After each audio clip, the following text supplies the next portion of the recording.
안녕하십니까, 정지훈입니다. 2020년 2월 28일 장전 체크포인트입니다. 세계 대유행 팬데믹 불안감으로 뉴욕 증시는 좀 급락으로 마무리가 되는 그런 모습이었습니다. 다우지수가 마이너스 4.42% 하락 마감을 했고요. S&P 500도 4.42%, 나스닥 4.61%, 필라델피아 반도체 지수가 4.65% 각각 마무리가 하락으로 마무리가 되는 모습인데요. 미국 질병통제예방센터에서는 캘리포니아에서 감염 경로를 알지 못하는 환자가 처음 나왔다라는 소식이 좀 전해졌습니다. 지역사회의 감염 가능성을 언급하면서 불안감이 좀 가중되는 그런 모습들을 좀 보였었고요. 각국 정부들도 코로나 확산 사태의 방지를 위해서 대형 행사를 취소하고 있는 그런 상황들이고, 휴교를 연장하는 등의 각종 대책을 내놓고 있는 그런 상황들입니다. 이 부분들이 대유행으로 가지 않아야 되는 그런 상황들인데, 이게 불안감이 심리적으로 좀 상당히 커지는 그런 모습들을 좀 보여주고 있는 그런 상황들입니다. WHO에서는 세계 각국이 코로나19 발병에 대해서 준비를 해야 된다라고 이렇게 경고를 하고 나섰습니다. 그만큼 예의주시하고 있다라고 좀 보셔도 좋지 않을까라고 좀 판단이 되는데요. 미국의 기업들 같은 경우도 이 코로나19 부분들 때문에 1분기 실적이라든가 이런 부분들에 있어서 컨센서스를 하향할 것으로 좀 예상을 하고 있습니다.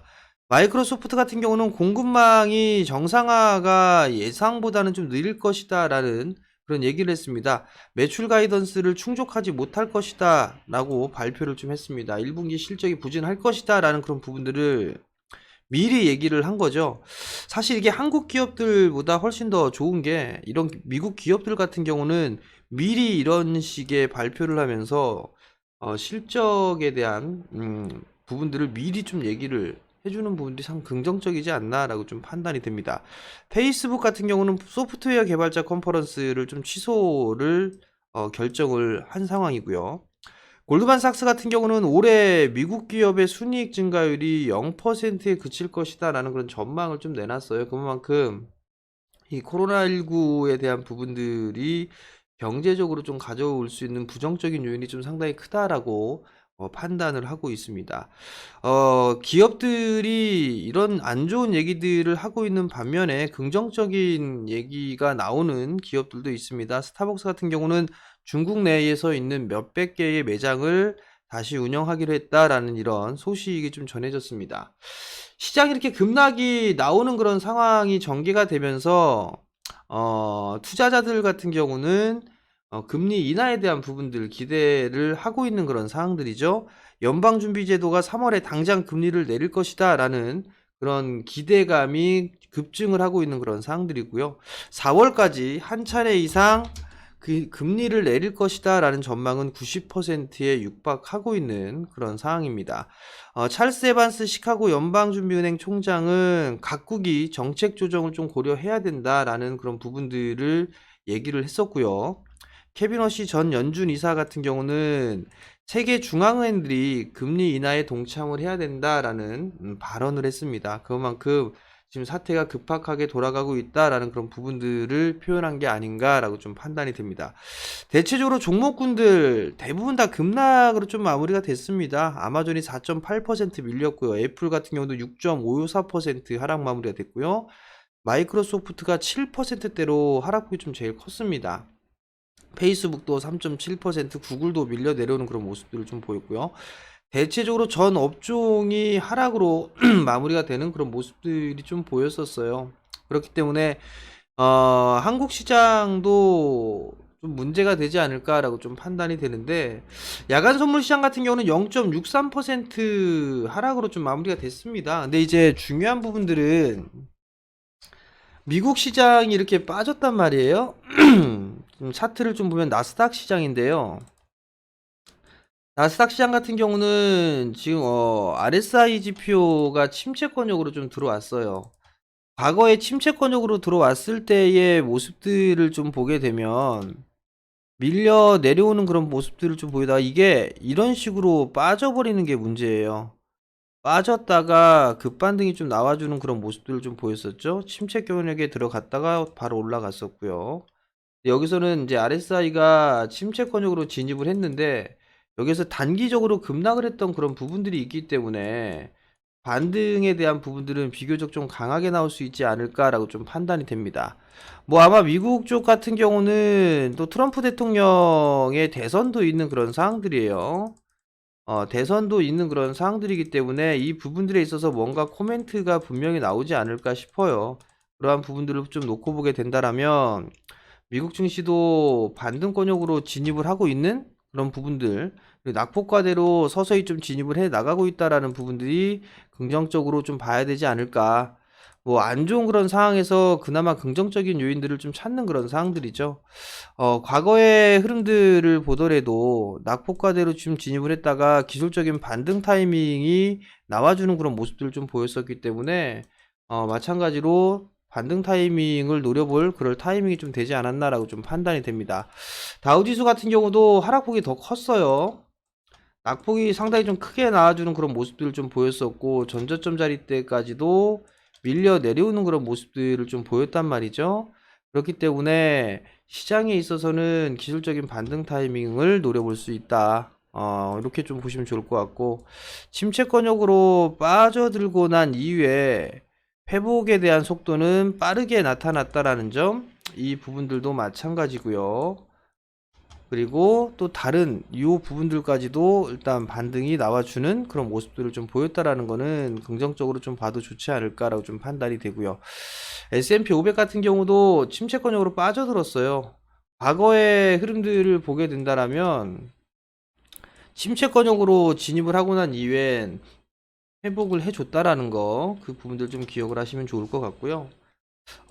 미국 시장에 버블 논란이 있었어요. 버블 논란이 있었던 그런 상황들인데, 지금 시장에 밀려 내려오는 그런 모습들을 좀 보였었기 때문에 PER 기준으로 따져보게 된다라면 5년 평균이 15배 중반권역이에요. 15배 중반권역인데 지금 현재의 PER로 기준으로 따져보게 된다라면 이제 한 16배 정도 수준까지 밀렸단 말이에요. 5년 평균이 15.7배 정도 수준이기 때문에 얼추 다 평균치까지는 다 밀렸다라고 좀 보시면 좋을 것 같습니다. 그렇다는 얘기는 시장에 있어서 이제 하방 경직을 좀 보일 그럴 자리대까지는 왔다라고 좀 보여지거든요. 그렇기 때문에 이제 하락에 대한 부분들은 제한적이지 않겠느냐라고 좀 판단이 됩니다. 국내로 돌아와서 보게 된다라면 야간 선물 시장 같은 경우는 좀 밀려서 마무리가 됐어요. 0.63% 하락으로 좀 마무리가 되는 그런 모습들을 좀 보였거든요. 근데 이 부분들의 매도세는 외국인 쪽에 집중이 되는 그런 모습들을 좀 보였어요. 다행인 부분들은 26일 기준으로 해서 신용잔고가 1350억 정도 줄어들었다라는 거. 신용잔고가 줄어든다라는 얘기는 긍정적으로 좀 보셔도 좋지 않을까라고 좀 판단이 돼요. 그러면 한국 시장을 좀 봐야 될 것 같은데요. 코스피 지수를 좀 보게 된다면 2050포인트대 이 전저점 자리대를 살짝 이탈했다가 종가상으로는 기준을 만들어 놨는데 아직까지 국내 시장 같은 경우는 RSI 지표를 보게 되면 침체권역으로 진입을 하지는 못한 상황이에요, 지금. 그죠?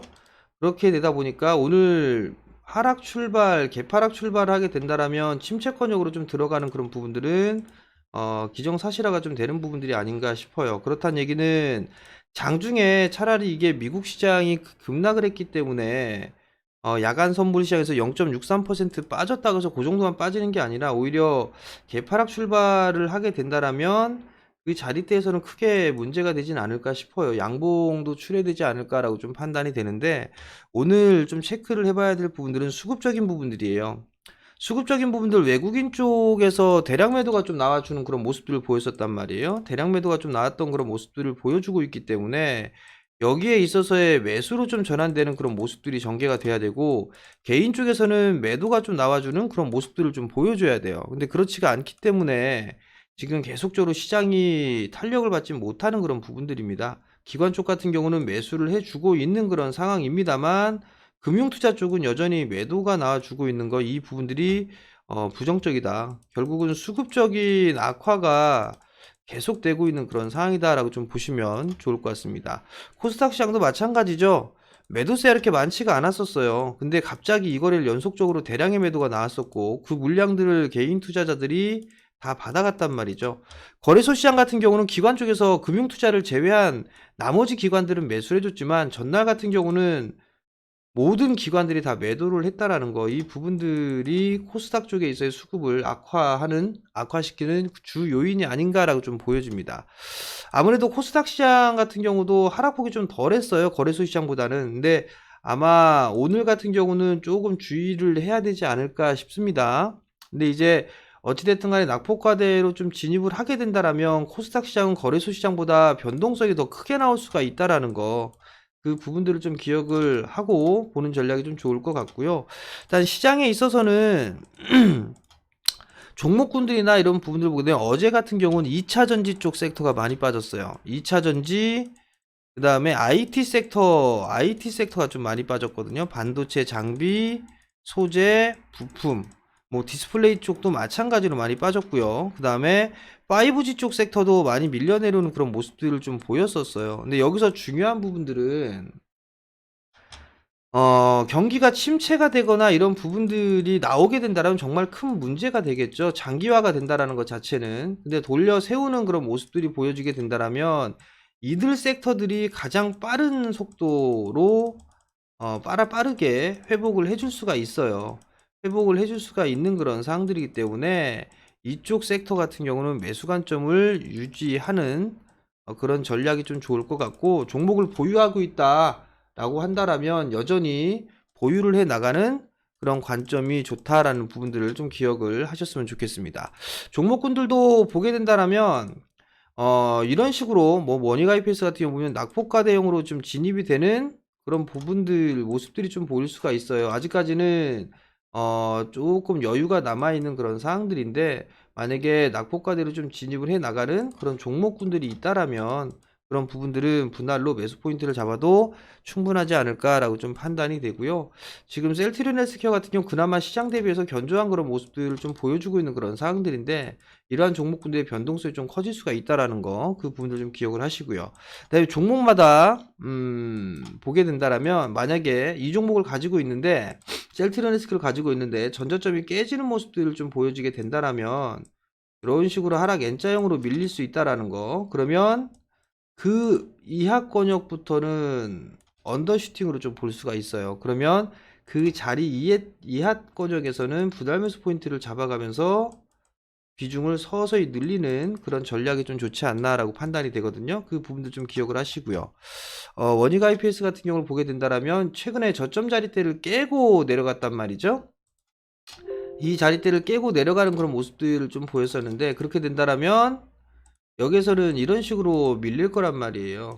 그죠? 그러면 이익권적으로 밀리는 모습들을 보게 되면 121선을 하회하는 그런 모습들을 좀 보여지겠죠. 그렇다면 이 저점 자리대를 기준으로 해서 뭐 3만원 언저리가 되겠네요. 이 자리대까지는 분할 매수 포인트로 잡아 들어가는 전략이 더 좋다라는 거, 그 부분들을 좀 기억을 하시면 좀 좋을 것 같습니다. 대체적으로 IT 섹터들의 종목군들, 2차 전지 쪽 이러한 종목군들이 좀 많아요. 밀려 내려올 수 있는 그런 부분들 많고, 어제 하락폭도 좀 큰 그런 모습들이었는데, 만약에 이렇게 에코프로 비행 같은 경우 전저점 자리대 깨지지 않고 견조한 모습들이 좀 보여주고 있는 종목군들 같은 경우는 요 기준으로 봐야 될 것 같아요. 21선 기준으로 해서 깨지는지 지지를 해주는지 그 여부를 좀 체크를 해봐야 될 것 같고, 고점권역에 있는 부분들은 차익 매물이 좀 나올 수가 있단 말이에요. 그러면 이 폭만큼 눌러줄 수도 있다라는 얘기죠. 그럼 7만원대 초반 정도 때까지 눌러줄 수 있다라는 점을 좀 기억을 하고 보시는 게 좀 좋을 것 같고요. 최근 들어서 KH바텍 같은 경우도 있었어요. KH바텍 같은 경우도 급등이 나왔다가 박스권역에서 한번 치고 나갔다 다시 밀려 내려오는 그런 모습들을 좀 보였었잖아요. 그러면 여기서 21선 자리대를 깨게 된다라면 이 폭만큼 밀릴 수가 있다라는 거, 이렇게 그럼 다시 전저점 자리대가 되겠죠. 그럼 그 자리대를 기억을 해 놓는 전략이 좀 좋을 거예요. 그러니까 에코프로 비행 같은 경우도 밀리면 이 폭만큼 밀릴 수 있다라는 거, 그러한 부분들 좀 기억을 하시고, 이런 섹터를 조정폭이 깊게 나오게 된다라면 매수로 대응해야 되는 그런 전략이 좀 좋지 않나라고 좀 판단이 돼요.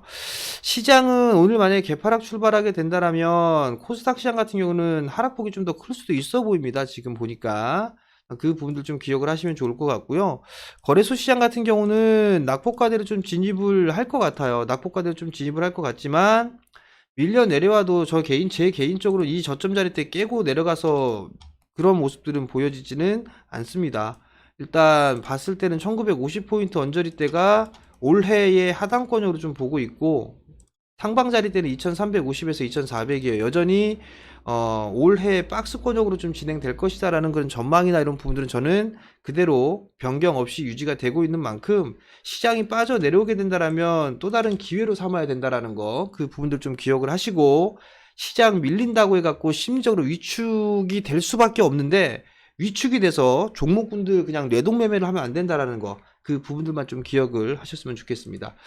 오늘 힘든 시장이 좀 될 것 같은데요. 오늘도 성공 투자하시고, 참, 한 가지 더 체크 포인트 말씀드리면, 외국인 선물 계속 당분간 매수가 좀 들어왔었단 말이에요. 매수가 좀 들어왔었는데, 이 선물 매수세가 좀 커지는지 여부를 좀 체크를 해보시고요. 그 다음에, 풋옵션이 매도가 나와주는지, 차익 매물이 나와주는지, 콜옵션 같은 경우도 매수가 좀 진입이 되는지, 그 부분들을 좀 필히 체크를 해보시는 게 좀 좋을 것 같고요. 현물 같은 경우는 개인 쪽에서 매도가 나와줘야 된다라는 거, 그게 수급에 있어서 풀리는 기본적인 그런 부분들이 되니까, 요 부분들까지도 체크를 해보시면 오늘 시장이 좀 도움이 되지 않을까라고 좀 판단이 됩니다.